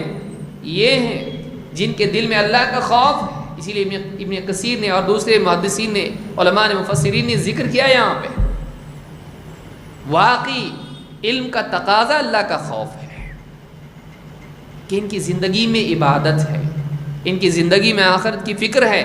اصل علم والے وہ ہیں جن کو اللہ کا ڈر ہے اور ان کی زندگی میں اللہ کی فرما برداری ہے۔ اصل علم والے یہ ہیں۔ انما یخشی اللہ من عبادہ العلماء، اللہ کے بندوں میں واقعی علم والے وہ ہیں جو اللہ سے ڈرنے والے ہیں۔ اس لیے ابن قیم کہتے ہیں ڈر ہے علم ہے، علم ہے ڈر ہے۔ ڈر ہے تو واقعی علم کا فائدہ انسان کو ہوتا ہے، اور علم حقیقی اگر ہے، سطحی نہیں ہے، تو زندگی میں ڈر آئے گا۔ بے ڈر علم نہیں ہے، اس کا وجود نہیں ہوتا ہے، وہ نالج ہے، وہ انفارمیشن ہے، وہ علم نہیں ہے۔ علم انسان کی شخصیت اور اس کے جذبات کو متاثر کرتا ہے۔ ایسا علم جو انسان کے دل میں اللہ کو جو جذبات مطلوب ہیں، امید و خوف کے، یقین اور توکل کے، وہ جذبات، محبت کے، وہ علم پیدا نہیں کرتا ہے تو وہ علم ہے ہی نہیں، اس کو علم بول ہی نہیں سکتے، وہ علم نہیں ہے۔ لہٰذا کیا کہا؟ کہیں کہ جاننے والے نہیں جاننے والے برابر ہو سکتے ہیں؟ انما یتذکر اولو الالباب، نصیحت تو وہی لوگ قبول کرتے ہیں جو عقل والے ہیں۔ اور آپ اس کو زندگی میں آپ دیکھیں، نصیحت کون مانتا؟ سمجھدار۔ نہ سمجھ مانتا؟ ارے کہاں لگائے آپ، نصیحت کرو، دیکھو کیوں غلط بات ہے تمہاری، نہیں مانتا ہوں، ارے ایسا مت کر، کچھ نہیں ہوتا ہے، نصیحت نہیں مانتا۔ کیوں؟ سمجھدار نہیں۔ نصیحت ماننے کے لیے بھی عقل چاہیے، اگر نصیحت کرنے کے لیے چاہیے تو یہاں پر آپ دیکھیں گے اللہ تعالیٰ نے عقل مندی، علم کا تقاضا کیا بتلایا کہ اس انسان کی زندگی میں اللہ کا خوف ہو، اس کی فرما برداری ہو، اور اس کی زندگی میں تنہائی کے اوقات میں، رات کے اوقات میں اللہ کے آگے رکوع اور سجود اور قیام میں اپنی لمحات کو گزارنا بھی ہو۔ کیا اس آدمی کو آپ عقل مند کہیں گے جو ساری مخلوق کا قرب چاہے اور اللہ کا نہیں؟ عقل مند ہے یہ؟ کیا اس آدمی کو آپ عقل مند کہیں گے جو دنیا میں ساری نعمتیں حاصل کرے اور آخرت کی نعمتوں کی کوشش نہ کرے؟ کیا اس آدمی کو آپ عقل مند کہیں گے جو دنیا کی مخلوق چیزیں حاصل کرنے کی کوشش کرے اور خالق کو حاصل کرنے کی کوشش نہ کرے، خالق کو پانے کی کوشش نہ کرے، اور مخلوقات جمع کرنے میں لگ جائے اور خالق کا طلبگار نہ ہو؟ کیا عقل مند آدمی؟ جاہل ہے۔ اسی لیے علماء نے ایک بات کہی ہے، علم کا ادنا درجہ یہ ہے کہ انسان اس بات کو جانتا ہو کہ آخرت دنیا سے بہتر ہے اور خالق کو مخلوق پر ترجیح دی جاتی ہے۔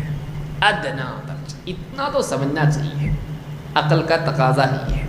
یہی نہیں تو آدمی بیوقوف ہے کہ جو خالق اور مخلوق، دنیا اور آخرت کا فرق نہیں جانتا ہو، یہ بیوقوف ہے، اس کو عقل مند نہیں کہا جا سکتا ہے۔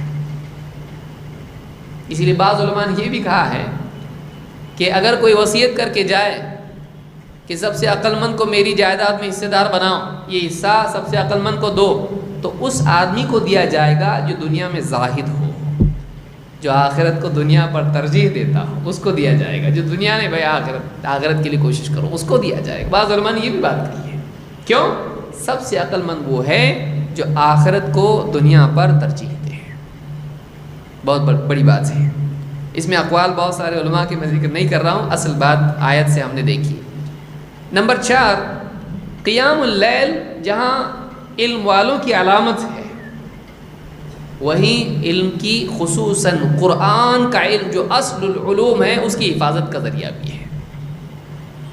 قیام اللیل کیا ہے؟ قرآن کی حفاظت کا ذریعہ ہے۔ قرآن کی مثال کیا بتائی نبی اکرم صلی اللہ علیہ وسلم نے؟ ایک اونٹ کی طرح ہے، باندھ کے رکھو گے، نگرانی کرو گے تو ٹھیک، نہیں تو رسی کھول کے توڑا کے بھاگ جائے گا وہ۔ اسی طرح سے قرآن بھی قلوب میں سے اس سے زیادہ تیزی کے ساتھ نکل جاتا ہے، اس کی حفاظت کرنی پڑتی ہے، اس کی حفاظت کرنی پڑتی ہے۔ قرآن کی حفاظت کا ایک ذریعہ کیا ہے؟ قیام اللیل، لمبے لمبے قیام کریں اور اس میں قرآن پڑھیں، حفاظت ہے قرآن کی۔ آپ کہیں گے نہیں ہم پڑھتے ہیں نا دن میں، اچھی بات ہے، بہت اچھی بات ہے، پڑھیے، اس سے اچھا وہ نہیں ہو سکتا ہے۔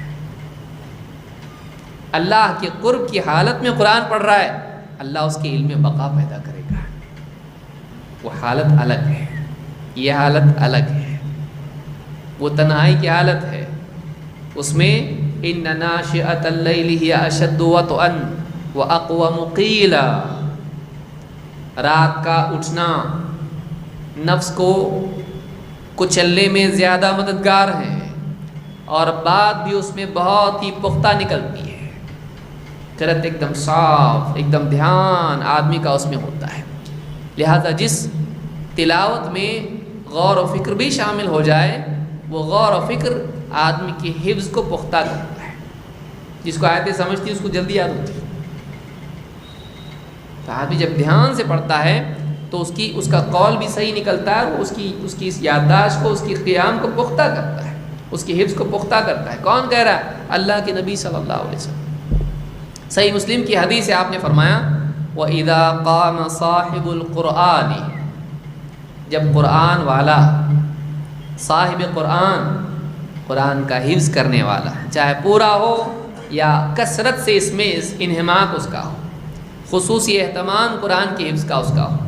وَإِذَا قَامَ صَاحِبُ الْقُرْآنِ، جب صاحب قرآن رات میں قیام اللیل کرتا ہے، فَقَرَأَهُ بِاللَّيْلِ وَالنَّهَارِ، اور رات اور دن میں وہ اس کو پڑھتا ہے، یعنی رات میں قیام بھی کرتا ہے اور رات دن میں اس کو پڑھتا بھی ہے، ذَكَرَهُ، اس کو وہ یاد رہتا ہے، ذَكَرَهُ اس کو مستحضر رہتا ہے، اس کی یادداشت میں وہ رہتا ہے، اور وَإِذَا لَمْ يَقُمْ بِهِ نَسِيَهُ، لیکن اس قرآن کے ساتھ وہ رات میں قیام اللیل نہ کریں، بھول جاتا ہے۔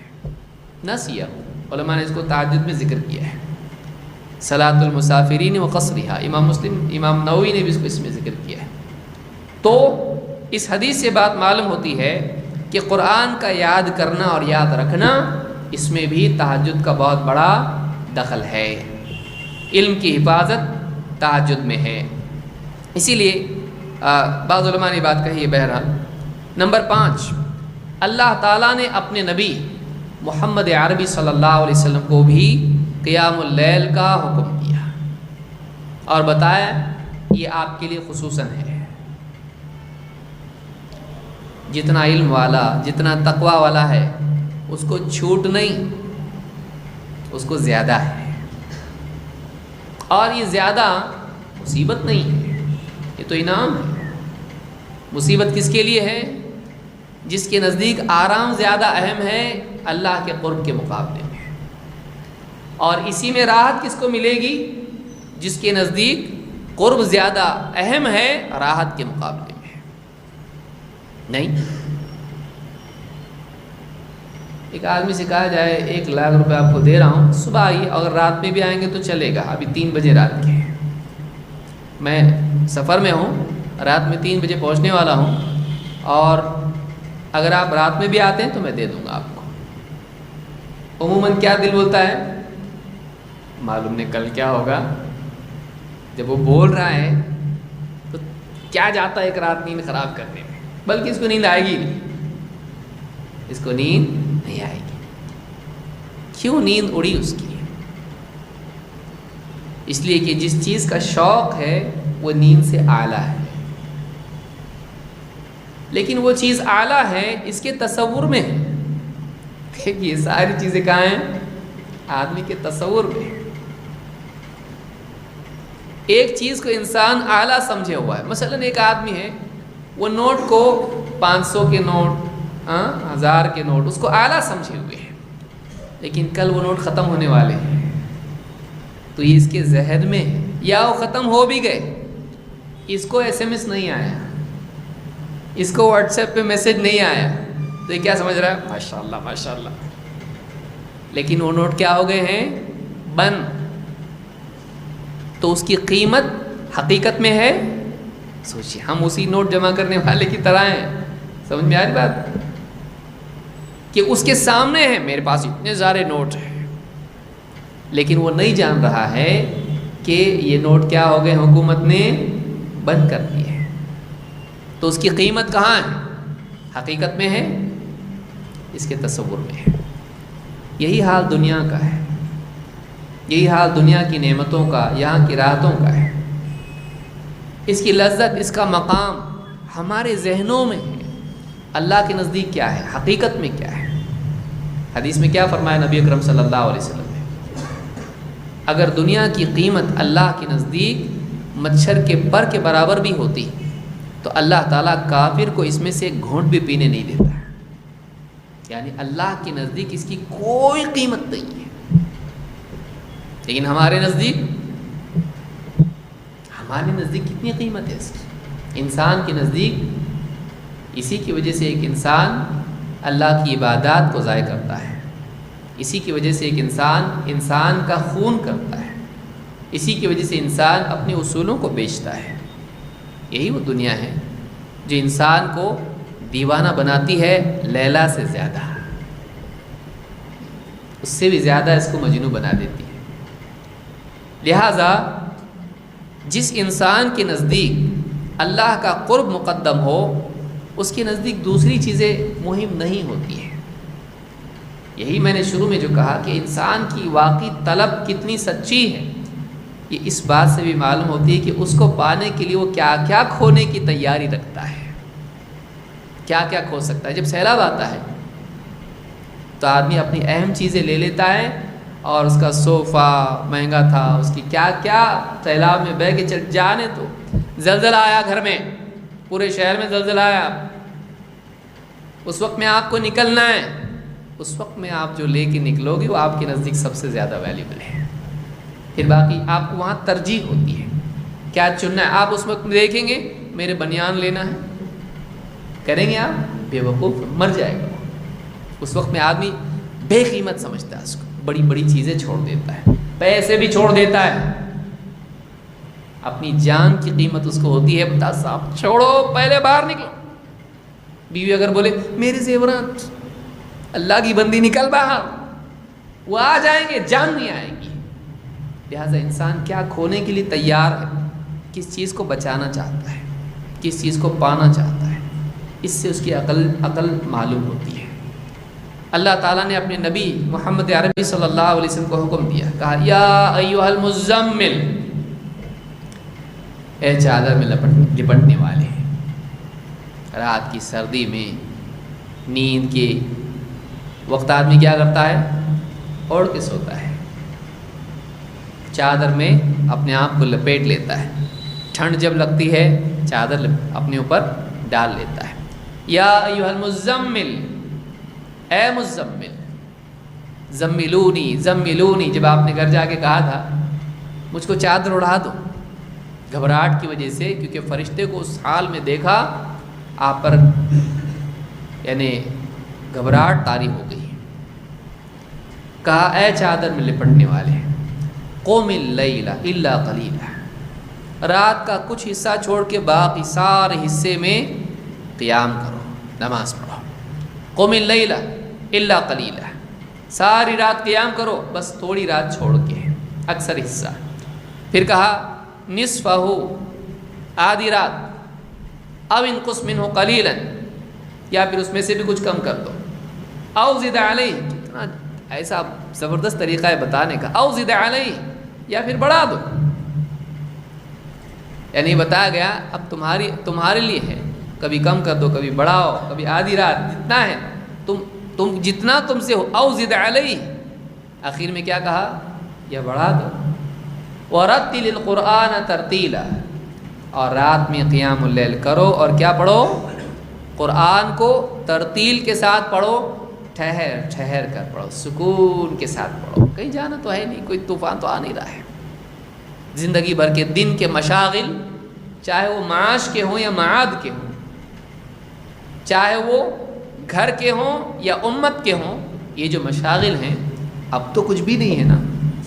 اٹھ جاؤ, رات کا وقت ہے, سب آرام کر رہے ہیں, اب آؤ, یہ وقت ہے اللہ کے قریب ہونے کا. دن بھر میں لوگوں کے بیچ میں چلنا پھرنا تمہارا ہے, بازار میں تجارت کے لیے, گھر والوں کی ذمہ داریاں ادا کرنے کے لیے, یا پھر لوگوں کو دین سکھانے اور ان کے سامنے دین کی دعوت دینے کے لیے. اب یہ وقت ہے, اب کوئی مخلوق نہیں, اب اللہ اور بندہ. ان اوقات میں اللہ کا قرب حاصل کرو.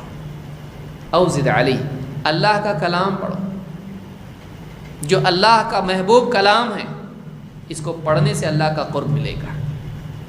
اور یہ تمہارے لیے نصیحت بھی ہے اور طلب بھی ہے.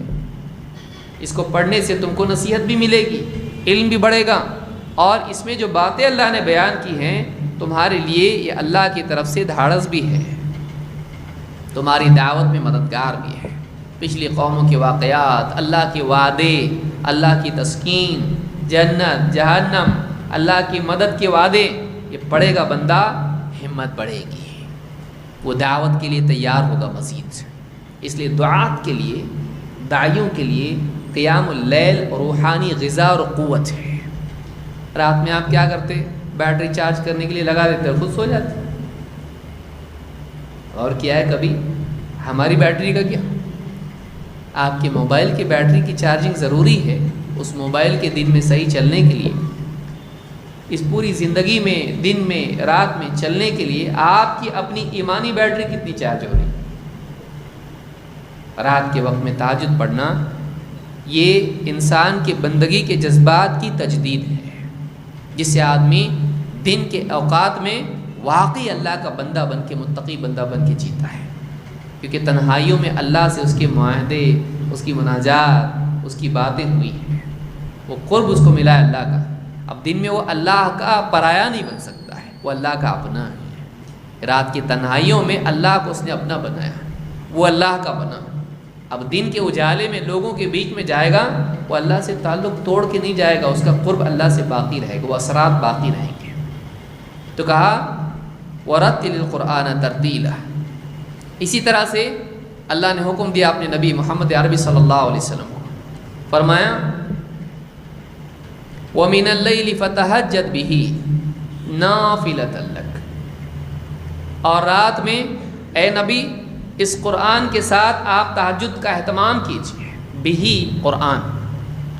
اسی لیے ابن عباس رضی اللہ عنہ فرماتے ہیں فتہجد بہی کیا مطلب ہے؟ کہتے ہیں فصلی بالقرآن، نماز پڑھیے اس قرآن کے ساتھ، یعنی قرآن نماز میں پڑھیے۔ نافلۃ لک، یہ آپ کے لیے زائد ہے، نافلہ زائد کو کہتے ہیں۔ عسیٰ ان یبعثک ربک مقاما محمودا، قریب ہے کہ آپ کا رب آپ کو مقام محمود پر فائز کرے۔ مقام محمود کیا ہے؟ اہل علم نے بتلایا، اور بسائر اقوال نہیں ذکر کروں، میرے پاس ہے وہ چیزیں حاشیے میں، لیکن یہ وہ شفاعت ہے کہ ساری مخلوق پریشان ہوگی حساب کے دن، قیامت کے دن، اور نبی اکرم صلی اللہ علیہ وسلم وہاں سفارش کریں گے، اللہ کی طرف سے آپ کو موقع دیا جائے گا۔ مقام محمود کیا ہے؟ شفاعت ہے، حدیث میں بھی آیا ہے۔ تو کہا کہ عن قریب آپ کا رب آپ کو مقام محمود پر فائز کرے گا۔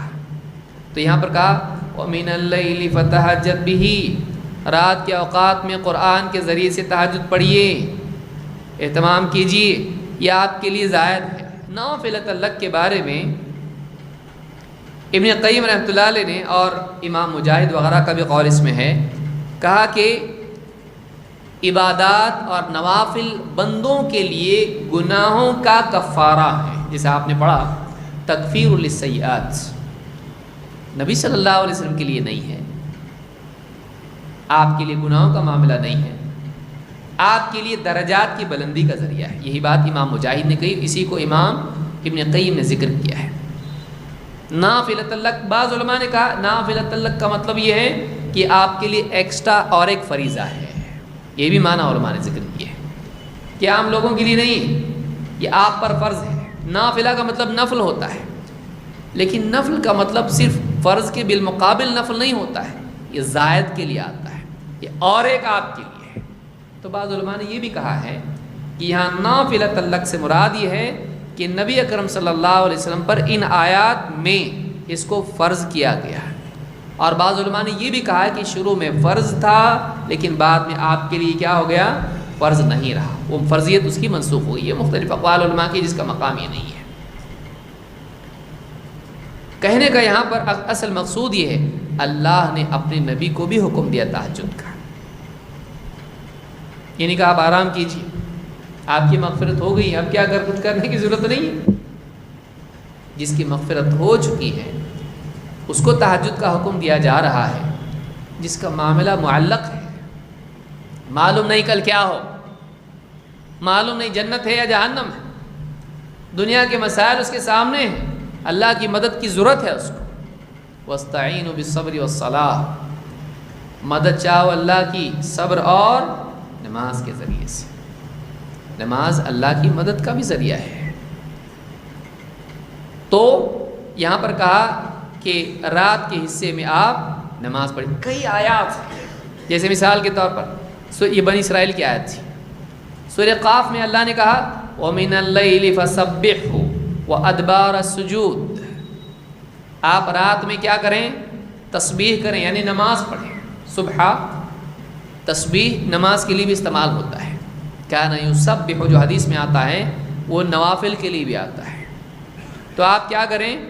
رات میں نماز پڑھیں، فسبحوا وادبار السجود، اور سجدوں کے بعد بھی، یعنی نماز کے بعد بھی اذکار کریں۔ دو چیزیں بتائی جا رہی ہیں، رات میں آپ نماز پڑھیں تہجد کی، اور فرض نمازوں کے بعد آپ ذکر کریں اللہ کا۔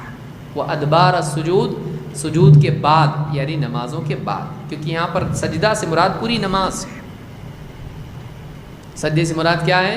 پوری نماز ہے۔ کبھی ایسا ہوتا ہے کہ جز ذکر کیا جاتا ہے مراد کل ہوتا ہے، حصہ ذکر کیا جاتا ہے لیکن پورا مراد ہوتا ہے۔ تو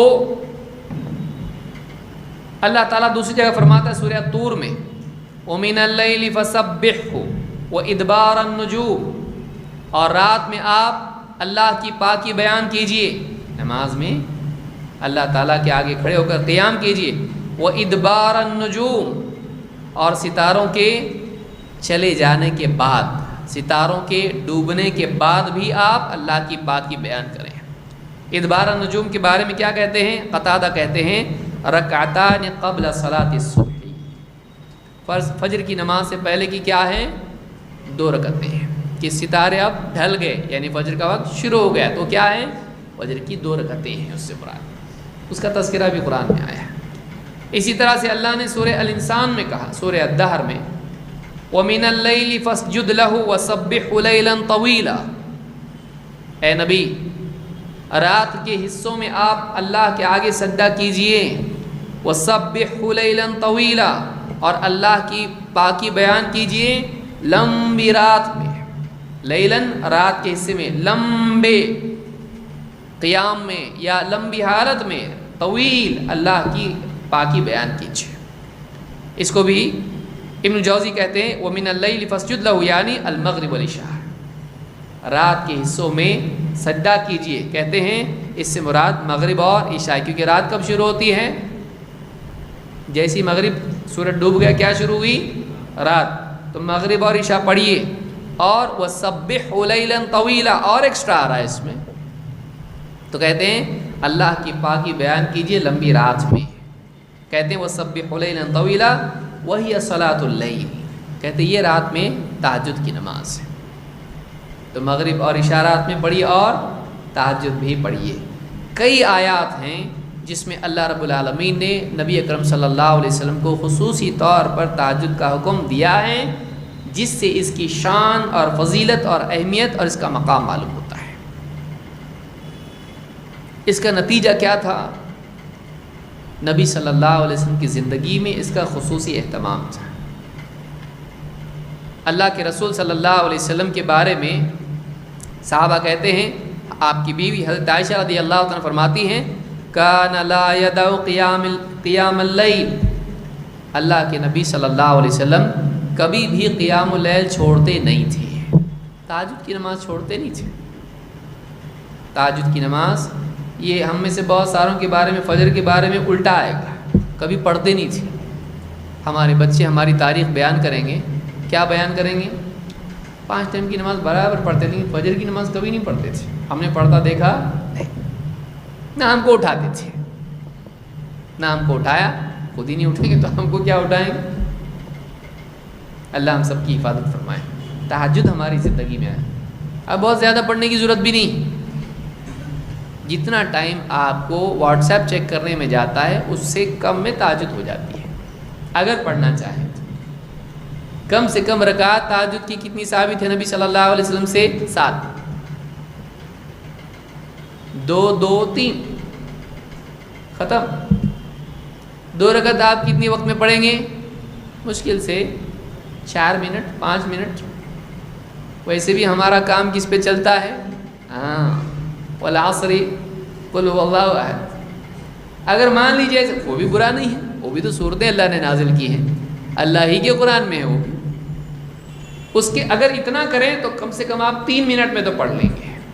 3 اور 3 6، اور وتر 3 ہوئی، اس کے لیے بھی 3 پکڑیے، نہیں ناراض 4 پکڑیے،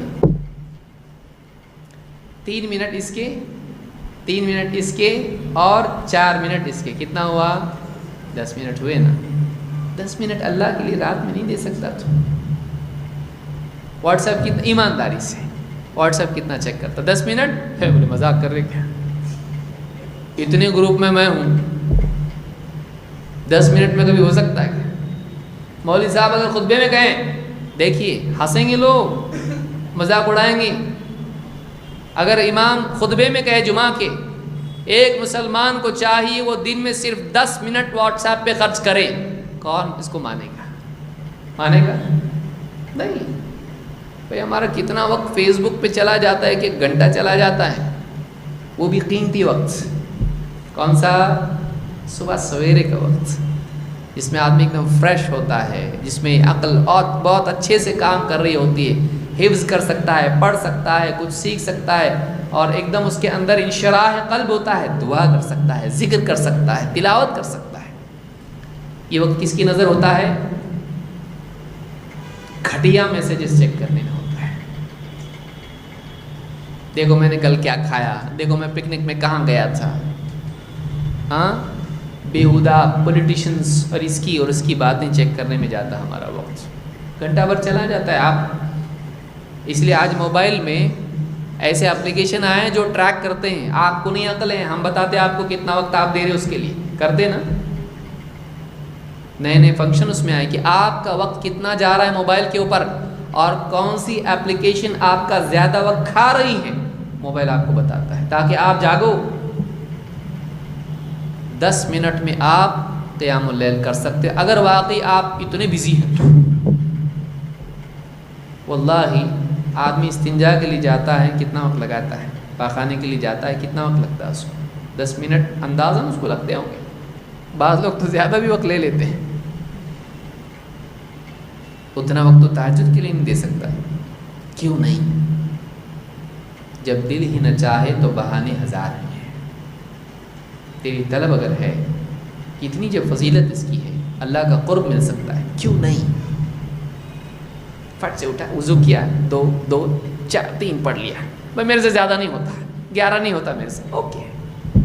لمبی صورتیں میں نہیں پڑھ سکتا بھائی، اچھی بات ہے. خذوا من العمل ما تطيقون، اعمال میں سے اتنا اختیار کرو جتنی تمہاری طاقت ہے.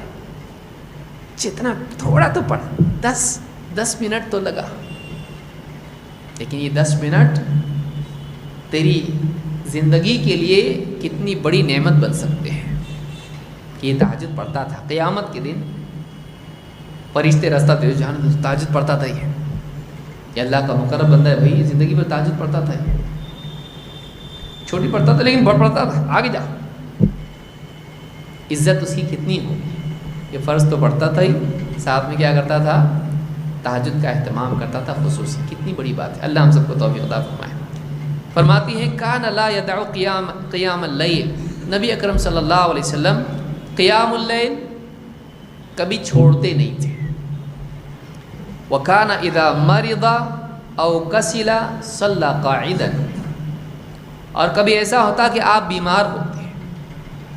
نبی اکرم صلی اللہ علیہ وسلم کبھی بیمار بھی ہوتے ہیں، کبھی بہت تھکے ہوئے بھی ہوتے ہیں، تو اس وقت میں آپ کیا کرتے؟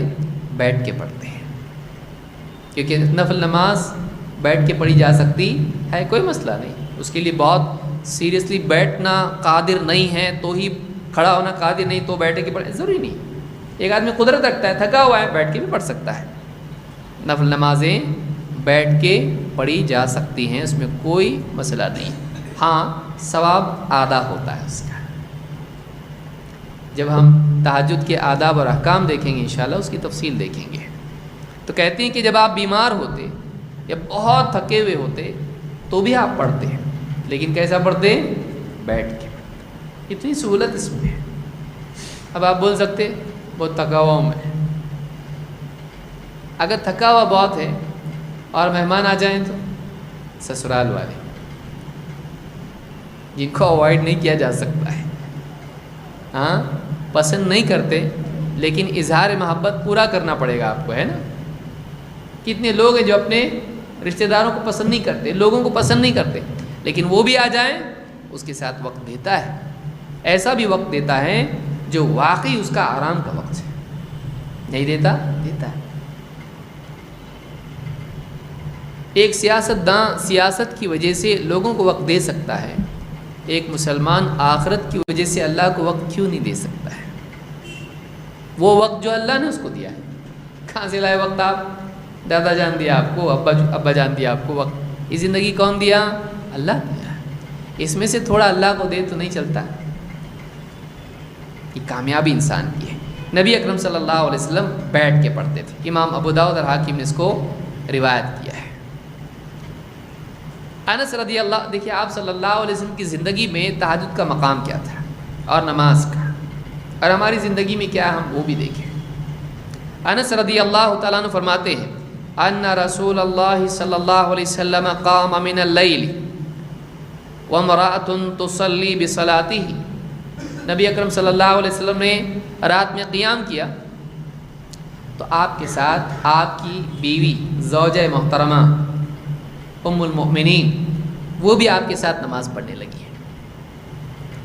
فلما احس التفت الیہا، جب آپ کو احساس ہوا کہ آپ کے ساتھ آپ کی زوجہ بھی ہیں نماز میں، وہ بھی آپ کے ساتھ نماز پڑھ رہی ہیں، تو آپ نماز کے بعد ان کی طرف متوجہ ہوئے۔ وقال لها اضطجعی ان شئتی، اگر چاہو تو آرام کر لو کیونکہ آپ کی نماز کیسی ہے۔ ایک صحابی کہتے ہیں میں نے آپ کے ساتھ دیکھا نماز پڑھے، چلو نبی صلی اللہ علیہ وسلم کے ساتھ نماز پڑھیں، نبی کے ساتھ نماز ہے، کہا نماز اتنی لمبی کہ میرے دل میں برے برے خیال آنے لگے ہیں۔ کیا خیال آنے لگے؟ نماز توڑ دو، نماز توڑنے کا خیال ہے۔ کیوں؟ اس لیے کہ وہ نماز کیسی ہے، میرے بس کی بات نہیں ہو۔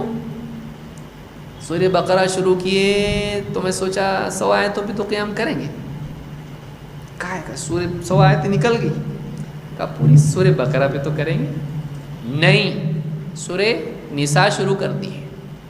سورہ نساء کتنی بڑی ہے، سورہ بقرہ ہی کتنی بڑی ہے بھائی۔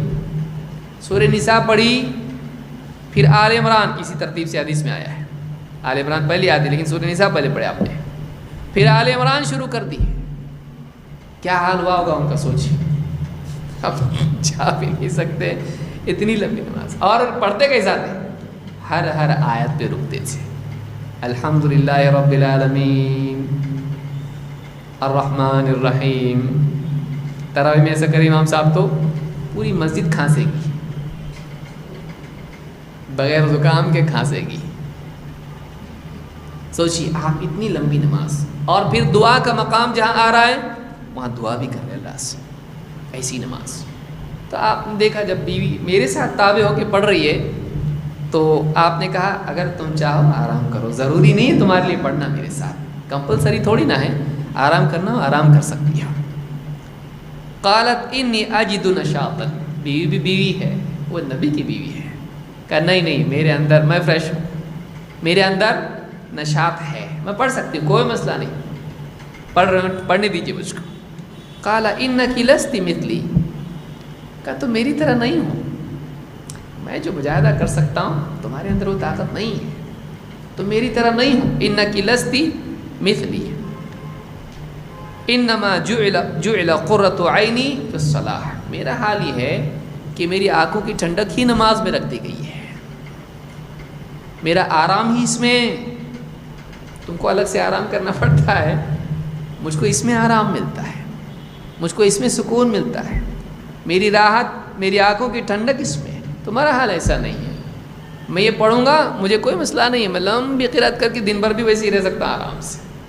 سوچیے یعنی نماز نبی اکرم، اب دیکھیے آپ قرۃ عینی کو جوڑیے وہاں سے، وہاں تہجد کا ذکر آیا تھا نا، فلا تعلم نفس ما اخفی لهم من قرۃ اعین، کوئی نہیں جانتا ہے کہ اس کی آنکھوں کی ٹھنڈک کی کیا کیا نعمتیں ہم نے اس کے لیے چھپا رکھی ہیں، وہ جزا ہے آخرت کی، آنکھوں کی ٹھنڈک نعمتیں۔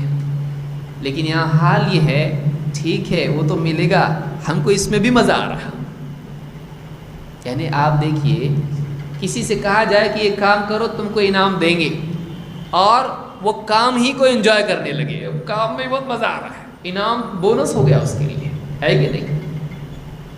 کام ہی ایسا دے دیا اللہ نے کہ اس میں ہی ایک دم آدمی کو مزہ آ رہا ہے، انجوائے کر رہا ہے اس کو، اس میں اس کو سکون مل رہا ہے، اس کی آنکھوں کی ٹھنڈک وہی عمل بن گیا جس کے لیے اللہ کا قرب لذت ہو، اس قرب کے حصول کی مشقت بھی اس کے لیے لذت بن جاتی ہے۔ اس بات کو یاد رکھیے، جس انسان کے لیے سب سے بڑی لذت اللہ کا قرب ہو، اس قرب کو پانے کے لیے جو مشقت ہوتی ہے، اس مشقت میں بھی اس کو لذت محسوس ہونے لگتی ہے۔ جم میں جا کے دیکھیے آپ، سمجھ میں آئے گی یہ بات. جس کو ہیلتھ چاہیے ڈسپلے والی دکھنے والی ہیلتھ، اس کے لیے کہ چہرہ دیکھیے اس کا وزن اٹھا رہا تھا، لیکن مزہ آتا ہے اس کو، اس میں آئینہ دیکھتا ہے کرتا جاتا ہے،